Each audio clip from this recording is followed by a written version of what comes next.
بسم اللہ الرحمن الرحیم۔ پیارے ناظرین، آج ہم ایک ایسا راز جانیں گے جو ہر مسلمان کے دل کو ہلا دے گا۔ وہ لمحہ جب انسان قبر میں داخل ہوتا ہے، تنہائی کا عالم اور مومن و گناہگار کے درمیان فرق کی حقیقت، یہ سن کر آپ کی روح بھی کانپ جائے گی اور دل کی آنکھ کھولے گی۔ حضرت ابو ہریرہ رضی اللہ عنہ سے روایت ہے، رسول اللہ صلی اللہ علیہ وآلہ وسلم نے فرمایا، جب ایک شخص مر کر قبر میں جائے گا تو اسے قبر کی دنیا میں دو فرشتے ملیں گے۔ صحیح بخاری حدیث نمبر 1327۔ قرآن پاک میں ارشاد باری تعالیٰ ہے، اور جو لوگ ایمان لائے اور نیک اعمال کیے ہم انہیں ایسے باغات میں داخل کریں گے جن کے نیچے نہریں بہتی ہے۔ سورۃ البقرہ آیات نمبر 25۔ حضرت عبداللہ بن عباس رضی اللہ عنہما سے روایت ہے، رسول اللہ صلی اللہ علیہ وآلہ وسلم نے فرمایا، مومن کی قبر کشادہ کی جاتی ہے اور اسے راحت اور سکون دیا جاتا ہے۔ صحیح مسلم حدیث نمبر 2877۔ قرآن پاک میں ارشاد باری تعالیٰ ہے، اور اللہ کے نزدیک پرہیزگاروں کے لیے خوبصورت جزا ہے۔ سورۃ الزمر آیات نمبر 10۔ حضرت ابو ہریرہ رضی اللہ عنہ سے روایت ہے، رسول اللہ صلی اللہ علیہ وآلہ وسلم نے فرمایا، فاسق اور گناہگار کی قبر تنگ کی جاتی ہے اور اس میں اسے عذاب دیا جاتا ہے۔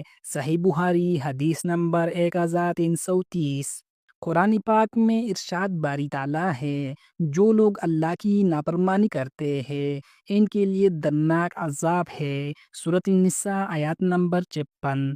حضرت ابن عمر رضی اللہ عنہما سے روایت ہے، رسول اللہ صلی اللہ علیہ وآلہ وسلم نے فرمایا، مومن کے لیے قبر ایک باغ کی مانند ہے اور گناہگار کے لیے جہنم کا ایک حصہ۔ صحیح ترمذی حدیث نمبر 1071۔